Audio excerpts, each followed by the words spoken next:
I think we're ready to rock and roll here. How Yeah, are it's you doing today? 1:30, and yeah, you look fabulous. I'm What doing do you do? I great, love your great. blue. You look so shiny and Yeah, bright you're like pink, pink. I love pink. on today. In the pink zone for sure. Yes. So yeah, Yay! Hope you can join us or watch this later if you're doing it later. We're sending you lots yeah, of love, yeah, health, and happiness today. We're going to be sharing yeah, lots of yeah. cool things. And Just put replay in the comments if you're watching us later. So I'm so excited that you were able to meet me today on Zoom. Katrina Radke. Oh my goodness, you're just such a shining light. You picked the perfect name for your group. oh, thank you. Um, I, I guess I'll say a little bit about you, that you've been an Olympic swimmer back in the 80s, right? Yes, Yeah, 1988. yeah. And you've also been on the TV show Survivor. A lot Yes. of big accomplishments. You're a sports psychologist and professor, I guess you would say. Health and Mhm. peak performance coach. I mean, you just really know how to put people in the right mindset. So I guess my very first question is just start at the beginning. Like when you were a little girl, did you dream about Olympics, or did it just happen, or did you set that It goal? was Or so funny, Tami, because in third grade, we were given a writing assignment in school, working on our cursive. third grade? And the Wow. question we had to finish was, when I am 25, dot, dot, dot. And I found this when I was around 25 years old, actually, because my mom had put it in a scrapbook for me. And I Oh, wrote, when I am 25, I will have gone to the Olympics, won many medals in swimming, get a boyfriend, coach for a couple of years, and then get married. Little third grade mind of mine. And oh, it's very interesting how things, when we put out the intention out to the universe, what shows up for us. I obviously spent a lot of years training very, very hard. I grew up in a small farming town in Minnesota called Morris, Minnesota, and had a town of 5,000 people. My dad was an agricultural scientist. And so we were in that town because there was a big soil lab there. And he also worked for the U.S. Department of Agriculture. And so we were in Morris, Minnesota, amazing town, beautiful 8-lane, 25-yard pool with underwater windows. For those of you who don't swim, what that means is you can go underneath the pool and look into the water and see somebody swimming as if you were under the water, even though you're dry. So it's kind of like going down like a little hallway underneath the pool. It's pretty cool. So I thought that was pretty cool as a young child. But anyhow, because of that experience of being in that small town, we were in the newspapers for like an art project or science. We random things. We all felt very connected. It was a very nice community. We all felt like we were significant in our own ways, and that we felt very loved and supported. And so because of that, I didn't know any different. I thought, well, gosh, I didn't win everything as a child. I lost, I got fifth, I got eighth, I got first in a small town, right? And as time went on, though, I just thought, well, why can't I see if I can go here and then here and then here? So it's like having that mountaintop where you want to climb to the top, but you have to start with simple, simple steps. Sometimes if we start thinking about the mountaintop too soon, we get overwhelmed, we quit on ourselves, and then we never even take action towards anything, right? But we right. break it down and keep it really simple, amazing things can take place. And I'm a prime example of that. If I can do it from a small town, so can any of you. So the neat thing is, from that journey, I was on the U.S. national team from the age of 14 to 21, and I was 17 in the Olympics in 1988. So pretty cool experience. A big thing I wanted to shout out to anybody who is thinking about something that they've maybe wanted, but don't necessarily always want to go after it. Dream big, go for it. If you had no fears, you were allowed to be guaranteed every wish, and you had a magic wand and you got to wave it and say, that is going to be true. What would it be for you? What would you really, really want? And that's where I really encourage people to do, no matter what your age is. I've talked to corporations. I work a lot with teenagers and people who are starting up businesses. No matter what it is, moms, dads who are home with kids, how are you taking care of yourself and still keeping that dream alive inside of you to get back in touch with that spark inside? Because we all have it, but sometimes we let it die out a little bit. And once we start shining that light is like a torch. It gets passed on to other people that allows other people to see theirs inside themselves too. So we can help each other grow and make a difference in this lifetime here. Oh, I loved it that you used the analogy of torch for the Yeah, Olympic well, oh torch. yeah. It's funny, in 1996, I was in grad school in Connecticut, and I was fortunate enough to carry the Olympic torch. I ran the 1 kilometer they give you, in New Haven, Connecticut, the 1996 Olympics that were in Atlanta. So I do actually, I should have brought that here to show you, but I actually do have the torch. Oh, you do? They let you keep Yeah. it? Awesome. Oh, that's so cool. So later on, you decided that you wanted to do something else with Survivor. And it's just kind of a different thing. Like what Oh, yeah, made you, Survivor stuff. So like what possessed you to go there? well, everybody has their own views on the show. I will say that, I first applied like probably when I was 29 years old, when the show first came out, never heard anything. And then I applied again later, and then boom, got a call, boom, I was on, and then boom, I was out. But once you're, everybody pretty much gets voted off, and you do still stay in the location you're at. For me, I was in Fiji, and I really believe that for me, the Survivor show, a lot of things it represents is testing your limits, seeing what's possible, seeing what you're made of when you're really getting tired and hungry and having to really truly fend for yourself out in nature. And I grew up, my dad, we went camping into a lot of state parks and all the national parks in the country growing up. And so it was a big part of my life to be in nature. And so I love the feeling of being in nature. I feel so alive. And it's fun to actually go chasing for idols and looking for things and finding your food, and you have to go to the bathroom in the ocean and stuff like that. But if you want a healthy place, I remember the doctor who checked on you every day to make sure that you're staying hydrated and everything else. It's a very healthy place to be, Fiji, near the ocean with the negative ions coming off the ocean water, and living in the woods, and having really quite healthy, wholesome food that we did have. Plus the relationships, if you've got other people trying to sabotage you, or did everyone work together? Yes. Oh, but that's the part of the game. They do like to get a lot of interesting folks on the show, very interesting backgrounds. And I just want everybody to know who's watching this, who hasn't really seen the show or has watched the show and wonders about it. They edit things to cater towards the people who are at the end of the show. So sometimes the edits may not be quite as real as to what happened. I mean, I think they show more drama than actually showing all the connections that we do connect with everybody on the show. Yeah, that's kind of what I figured. Yeah, there's a lot of amazing people on the show with really neat backgrounds, and you don't really get to see how they grow. And I would love to, I think that could be a whole nother show, just that piece alone. Oh yeah, probably people want to see the drama and the fights and the whatever. I don't know, we love to watch in our family is the games, the challenges, and the challenge director, the person who creates them, amazing job. They do an amazing job making it so it's very unique and different, keeps you engaged, and people who are watching wondering what's going to be next. And there's lots of twists and turns in the game. So it's definitely a fun experience for me as a contestant, as well as the viewer, I believe.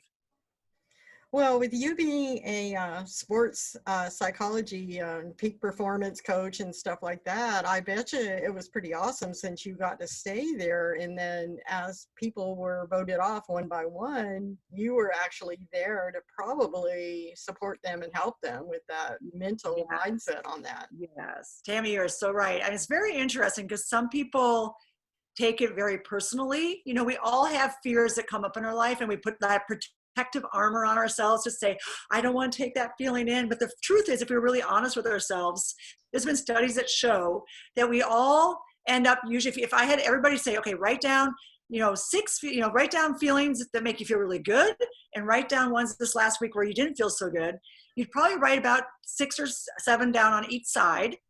And when we start acknowledging that we all feel joy, sadness, anger, excitement, inspired, scared, anxious, happy, whatever it is, right? We have all of these. And I think in our society, we have all tried to pretend that we're fine so much rather than honoring and saying, what, I'm having a bad day. I feel depressed. And I'll encourage you to say, hey, throw yourself a depression party, dress up in black, have a black cake, acknowledge the depression inside, right? Because what happens is when we acknowledge the boogeyman in the closet, it tends to go away. Exactly. It's not nearly as bad as you thought it was going to be. Yes. Right? Yes. And like so if you worry about things that are going to happen, and this is going to happen, and that, and this and that, it's like, and it never happens, and you're like wasted all that energy on it. That's what we do. And I talk about this in my book, Be Your Best Without the Stress, is that if I pack that armor on and pretend that I'm fine, I'm carrying around more and more armor. It gets heavy, right? Oh, so if I'm my pretending to you that all I am is always one way, and I don't want you to see my other true side of myself in different parts of myself, then I'm almost an imposter to myself then, right? So Yeah. one of my big missions in life is to be a truth seeker. I'm very much into honoring who I am, always digging deeper on how I function, why I function the way I do, and to realize that we're all very complex in many ways, and yet in the end, our beingness is so simple and whole. It's amazing, that we all walk around. Like I think I've shared with people before is that, even I have two amazing children. My daughter's 14, my son's 13. And I remember after giving birth to my daughter, my first child I gave birth to, I was like, oh my gosh, like I walk around the next day going, I can't believe everybody's come from a woman who gave birth to you. It's a unbelievable miracle how we all have, most of us are lucky enough to have 10 fingers, 10 toes, or eyes, and be able to hear. I mean, it's a wonderful miraculous gift to be able to see all Oh these my things. goodness, it is for sure. And I'm one of those people that went around for years and years with the armor of what other people thought I was supposed to be doing and this and that. And for the last, I don't know, 10 years, 2 years intensely, I've been just peeling back those layers and getting rid of those regrets and Good for you. forgiving people and just forgiving situations and myself. I mean, it's really all about forgiving yourself, and just not having any regrets. And all of a sudden, that light that you're talking about, that spark, that torch, it comes out. It does come out. Yeah. Yes. And sometimes it's been buried or quiet for a long time. Or when I do work with clients who maybe their anxiety comes from being a little boy or girl that didn't feel like they got their needs met. And so they felt like they had to squash who they really wanted to be or what they wanted to express for their needs. And it's amazing once that voice gets heard again. They start talking and I think they realize, hey, I can be free, I'm safe, I can feel protected even amongst the world. And once we're in that place, we can integrate the adult self with the child self. It's a powerful place to be. Oh my goodness. Yeah. And you've really been able to connect with that and help other people connect with it for sure. Yeah. Well, I Yeah. know you do some cool stuff, Tami. Do you want to share a little bit about what you have in terms of your groups and people you work with? Yeah, I work primarily with women that are going through hormonal imbalances at the menopausal, perimenopausal ages. And there's a lot of things that can back up too, as far as anxiety, depression, digestive, cardiac. I mean, it just can be a lot of different things. Adrenal fatigue is a big one. Mm-hmm. And I know that both of us have suffered from chronic fatigue. Yes. I want to throw that back to you because Yeah. I know that was a big thing. And that was after the Olympics or while you were still training? So, yeah, very interesting. So I just want to share because I know you know a lot about nutrition and you've also had your own health journey too. And so for me, I was on the national team from age 14 to 21. I was very fortunate to have a great career in swimming overall, really. And but I had mono when I was 15, ended up still competing and to justify that I was fine because I was competing internationally. Back then we were trying to keep up the East Germans that were on steroids. And so my coach at the time, my main coach, when I was at the international level, we were training about 5 hours a day, 6 days a week. And Wow. long story short, I basically, my immune system was shot. And I also have a personality that likes to burn my candle at both ends on top of that anyway. And so You do.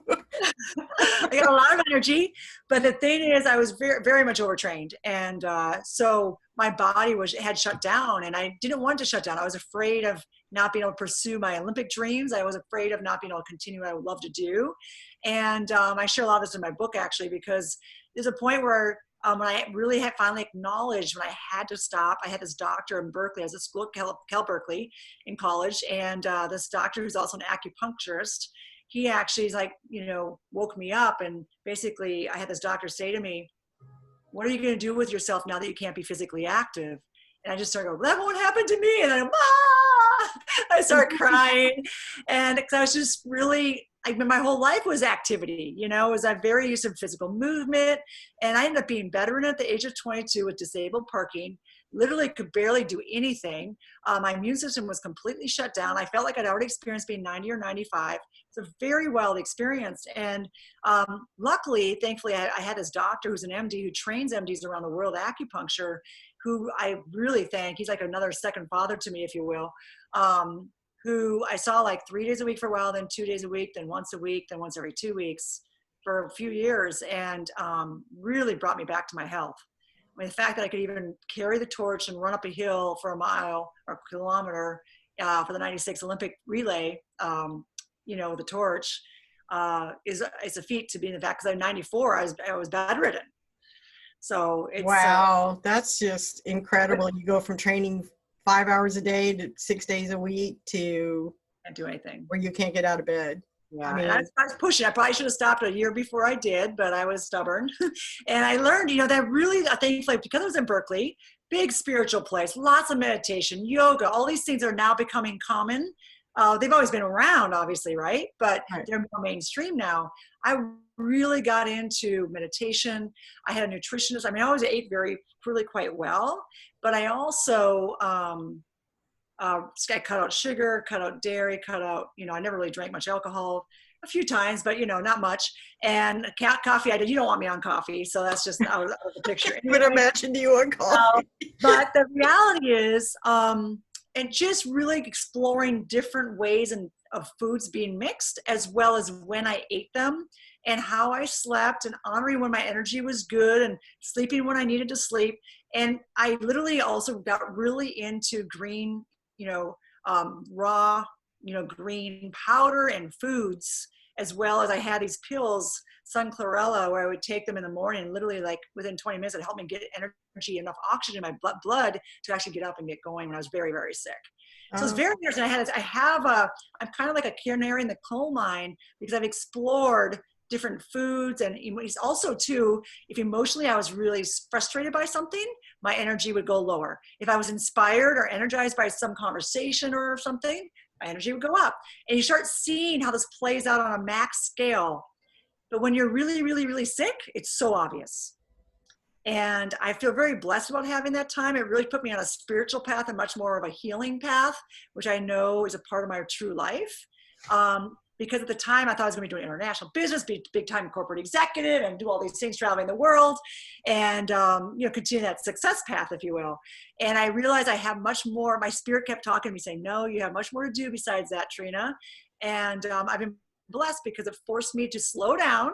Believe it or not, I've gone to many silent retreats for like a week to 10 days at a time, where I really get quiet within. I know it's hard to believe. No way. They are so powerful. So powerful. Oh my goodness. As you know, I work a lot with people who are high achievers, who tend to be very successful, but also have their limits, where I help them get through their limits. But I also have some clients who are people who have been so successful, but they're still miserable inside, or they feel unfulfilled and they don't know why. And part of it's just tapping into all these pieces of ourselves and integrating them, letting go of things where we've made mistakes in the past, honoring the amazing things that have happened in our lives, the people who have come into our world that's been very supportive, as well as forgiving people who may have been hurtful along the way.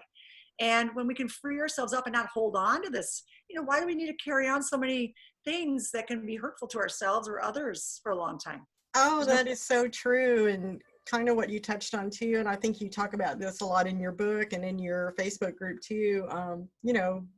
With your book, be your best without the stress. Yeah, show a copy of it if you want. Yeah, there you are. Look at that picture. That's amazing. Look for that picture on Facebook and you'll know it's Katrina. Yeah. But yeah, people drive and go after these big audacious goals, and they get there, and this is what happened to me too. I thought I was doing what was going to make me happy, and you get there and you're like, is this all there is? Like, I'm miserable. Yeah. And it has nothing to do with that. Yeah. So I think a lot in our society, we're so focused on having certain status symbols or an outcome or a title or money or a medal or whatever it is, and yes, they are very meaningful. We can tie a lot of meaning to them. And yet, if we think that's going to save us and change who we are just by having received that, no, we have another thing coming, don't we? Yeah. And I think that's what a lot of us realize, is that thankfully, in many ways, I reached the pinnacle in my sport at a very young age to go, wow, I'm not searching for that thing, the Holy Grail, till I'm 60 or 70 or 80, and then realize it. I realized it at a very young age that, wow, very cool, awesome experience. I definitely worked my butt off. I did a lot of things to make that happen. At the same time, I get to see that I have so much more to give beyond that. in Yeah. this lifetime. And so that's really my main mission, is to help other people heal themselves, to help them realize that they can be empowered to be shining their light, being who they really are meant to be, being in a place of going, gosh, you know what? I don't want to keep feeling lousy, but we get fearful, right? We get afraid of feeling good too. I spend a lot of time working with people on that is, Oh my hey, gosh. you're allowed to feel good. You deserve to feel good. Nobody's taking this away from you. The beliefs that we have somebody in our background or our lifetime that maybe we are afraid of or want their approval. Well, you know what? So many of the people that we're looking for approval from, they may not be able to ever give it to us because they're not giving it to themselves. So how I judge myself is how I judge others. And if they're really judging themselves, well, how am I going to ever get what I really think I need from them? So Right. You're so ultimately, right. And yeah, and you're talking about the, you know, just looking at what other people need and what you need for approval and things like that. And there's so many things that are out of your control. yes. And there's no reason to feel bad about things going on when they're out of your control. You can't do anything anyway. And feeling bad is not going to help the situation. Yes. So it's very interesting. One diagram I like to draw for people. Imagine a big circle that's like a circumstances, and this is me, the victim, right? Circumstances, it's raining, I can't go out and run, or I can't do this, I can't do that. And versus me being big and the circumstances being small. Oh, it's raining. Okay, maybe I'll put on a different pair of shoes or jacket or whatever to go do my thing, right? It's like that idea. Or so-and-so is said X, Y, and Z. Well, does that have to affect my mood? If it, if that's something that they choose to be gossiping about, or some people do that kind of stuff, does that have to be something I take in? Can I let it go?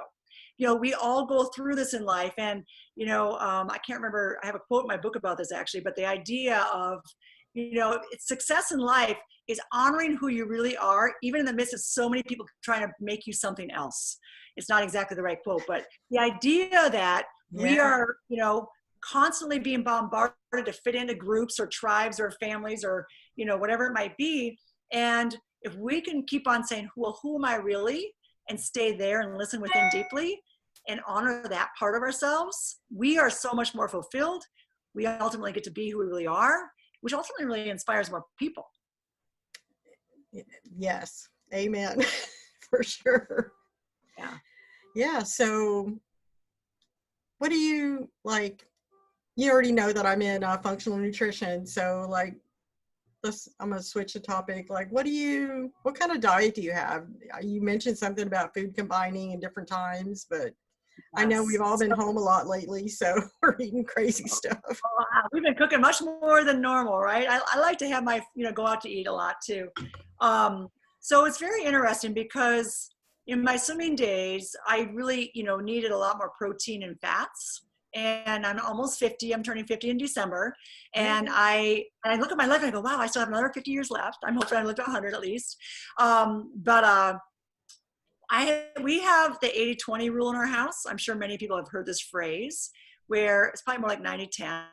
The 80-20 rule is 80% of the time we eat really healthy and 20% of the time we don't. My husband and I start our day with a green drink. It's usually kale, ginger, some flax oil, water, maybe some frozen pineapple or banana. And maybe sometimes we're throwing some other stuff in there like arugula or some other things. And then usually do some kind of workout. Lately, I've been doing a lot of working out with teenagers on Zoom.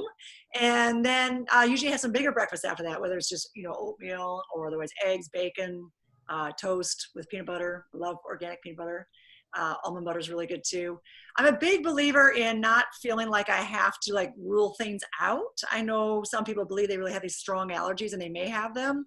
But because I've done acupuncture since my teenage years, and I still continue to get acupuncture done just for maintenance, is when my body's working well, I really believe that it can take care of whatever it takes in, and then I release. Now, mind you, I don't eat a lot of colored dyes. I don't like eat, high fructose corn syrup. I'm really into eating really overall quite healthy foods. With that being said, I was sharing with you, it was my son's birthday this last week. We had some really yummy key lime pie, and because he wanted key lime pie, pecan pie. So we had some other things that were really good to enjoy. And we also like to make our own ice cream in the summer. And, but again, that's mainly sugar, cream, and, it's very much, it's basic stuff. Doesn't have 20 ingredients. So for those of you watching who are unsure about how to change how you're eating, there's so many things that Tami can share with you, I can share with you, but mainly is maybe if that's how you started the day. I was working with a person a few days ago, actually, a corporate person who wants to lose some weight and has some health issues. And long story short, they were drinking, many cups of coffee, maybe about, I think about 8. And I said, well, how can you start drinking more water? And I know you want to talk about this. And a lot of people I know, I used to be in the corporate world. I was a corporate executive for several years. And gosh, when you're busy at meetings and you're traveling, you're at a hotel, you eat out. At 3 o'clock, they love rolling out those chocolate ice cream bars and bringing you more coffee or soda to stimulate that body of yours to keep you awake. And the best thing you can do is just literally stand up and bounce, pretend you're jumping on a trampoline and move and go, yeah. Right? And pretend you're, and then just shake it out and move the body. And we could do a whole other session on movement stuff, obviously. But it's so important to move, to change your physiology, to change your energy. Another one you can simply do while you're sitting here is just tap the top of your head, stimulates the energy in there. Tap the top of the back of your neck. This connects the energy from your brain all the way into your body. And then just rub that bump at C7. That gets the energy flowing. And there's lots of you can just even just tapping all over the body. And there's a lot of things you can look up online called tapping. But, even just tapping your hands and rubbing them together. Lots of energy points in your hands, your feet, your ears. This wakes you up. Push-ups are one of the best ways to stimulate. If you're feeling foggy brained or tired, do 10 push-ups. If you can't do 10 push-ups, that's too many. Start with your knees down and just hold the top of the push-up. Then maybe do 3 push-ups and then build up to 10 a day. And you might start feeling better. Or for those of you who are much more athletic or strong, you could do 50 a day, but just break them into pieces if you need to. And what happens is you do that when you're feeling yucky, that energizes you. Another way, when I was really, really sick with chronic fatigue syndrome, I learned that when I was craving sugar, obviously the hormones are off balance, as you know a lot about. And so eat protein and fat. I eat a lot of almonds, walnuts, sesame seeds, sunflower seeds. For a little sweetener, sometimes I put in really good quality chocolate chips or mood jewel dates, raisins. The main thing, as you know, is so many people who are, for example, suffering with diabetes or heart disease, it's not so much the cholesterol. And I used to be in the drug company world. I used to work at SmithKline Beecham in the 90s. And I understand how a lot of these things are made and the research being done. And there's a lot of well-meaning, amazing people who are behind these things. And yet we don't want to just put a Band-Aid on a symptom. We need to look at what's behind the Band-Aid and look at the deeper issue. And so often other things are not balanced in our body or in our emotional state, or physically we're just worn out. And we have too many stressors that we don't know how to calm ourselves down. And there's many pieces, in fact. And so what concerns me is there's so many people walking around taking so many drugs, so many medications, and try to self-medicate. You're singing my song. That's exactly what I do, is go to the bottom of it, go upstream and see what's going on. Yeah. So a couple things. If you're listening and you go, gosh, I have diabetes, or I have this medication I'm on because of cholesterol, start with drinking water. So let's just say I weighed 100 pounds, which I don't. I weigh about 140, 145 or so. You want to be drinking, ideally at minimum, 50% of your body weight in fluid ounces. Okay, so if I weighed 100 pounds, for simple math, that'd be 50 fluid ounces. Now, I have a bottle here, I believe is about 16 fluid ounces. So I would need to drink 3.5 or so of those, minimum, a day, okay? That'd be, most glasses are about 8 fluid ounces. Is that right, Tami? I think so, about? So yeah. I mean, I usually drink about 100 ounces a day, just because I live in a very humid climate and it's very easy to get dehydrated. I bet. And when we say people who are working out, ideally you're drinking more like 2/3 to 3/4 your body weight, somewhere in there. Okay. So, 66 to 2/3 to 75 fluid ounces a day if you're weighing 100 pounds. And what I really encourage, so I've studied a lot about cells and how they regenerate, how they work. And that's another whole conversation probably beyond today. But our cells, ideally for them to heal themselves, they need to be fighting that they need to be at 50,000 millivolts or higher to actually function. When we have a lot of disease in our mouth, if we have a lot of cavities or mercury fillings or root canals, the vibration of the frequency of the cell is so low, it causes other issues. And so we want to be in a place of how do we regenerate cells. So one thing people can do right away starting today is take really good quality water, ideally. You can actually take a pinch of good quality salt, like sea salt would be best. And then you can also take a live, lemon or a lime and squeeze that into your water. I have a video on my YouTube actually about this. Yeah, I saw that. Yeah. Yeah. And just because what happens is your cells don't always receive the hydration. Have you ever felt really sick and you felt like you could not get the water and you're just kind of going out, you're going to the bathroom, but you're still you're still feeling dehydrated or not feeling great. And that's because the cells are not able to receive the hydration. So the salt and the lime and lemon help. Also, 3 main minerals that are great are magnesium, calcium, potassium. They're the 3 primary transporters of getting nutrients in your cells. I recommend getting that in ionic form. I actually have some stuff I could recommend if people are interested. But bottom line is, well, yeah, the bottom line on that is people are deficient in a lot of vitamins and minerals. Yes. Yeah. So that is key. Is how are you getting yourself nutritionally? How are you nutritionally taking care of yourself so that you stay well? But if you're somebody who's been on a lot of meds, I highly encourage you to start with trying to do 3 push-ups. Start with a 10-minute walk a day. Start with doing this bouncing, pretend you're jumping on a trampoline, do that for 2 minutes. Start 30 seconds here, 30 seconds down by your side, just bouncing, pretend you're like jumping on a trampoline. That actually is clearing your lymph nodes. Our lymph nodes are underneath our armpits all the way down our body. When they get blocked, disease happens. If we're not drinking enough water, our body's made up so much water. That's also another way disease can happen. So that's 2 big ways. Hormonal balancing, which I know you're an expert on this stuff, but if you can actually look at ways to take care of how you're eating and when you're eating, and without having to go too crazy, maybe it's as simple as allowing yourself to make sure you have 2 pieces of fruit a day and 2 vegetables a day. Or like I do, with our kids, we call it the green insurance. We have this green chlorophyll pills that they take every morning with their, water and, or orange juice. And so it's, allowing yourself to take care of yourself while also not having to go so black and white in how you eat. Right. Don't be rough on yourself because that makes it worse if you stress yourself out trying to worry about it. Yeah. Yes. Exactly. Make a mistake and you have a day where you just ate tons of stuff because you just felt cravings and you went crazy. Forgive yourself and start the next day new. Exactly. Drink some water and just move on. Yep. So, yeah, your Facebook group, what's the name of it? Keep Shining Your Light? Shining Your Light, yeah. So it's Keep Shining, but you have to Keep Shining Your Light to get the actual address. Yeah, so Katrina shows up there. Yeah, you show up in their live a couple times a week sometimes where you're just doing a little 2 or 3 minute bouncing around. Yes, I'm going to be doing a 5-day free challenge, hopefully here in about 2 weeks. Okay. And then I'm going to have a 6-week course for people who are interested on how to heal yourself, as well as how do you get past shed your limits and shine your light, basically. Awesome. Yeah, so Keep Shining Your Light. Do a search on that on Facebook, and we'll put a link below this video too. So be able to find you on Facebook pretty easy and look for that swimmer picture on your Facebook page. That's like an amazing photo. Thank you. Yeah, so is there anything else that you want to say? Because we've been on here a little bit over 30 minutes, I guess. Yeah, that's, gosh, well, I feel like there's so many things you and I could talk about on this. I know, when we get on the phone, it's just like on and on.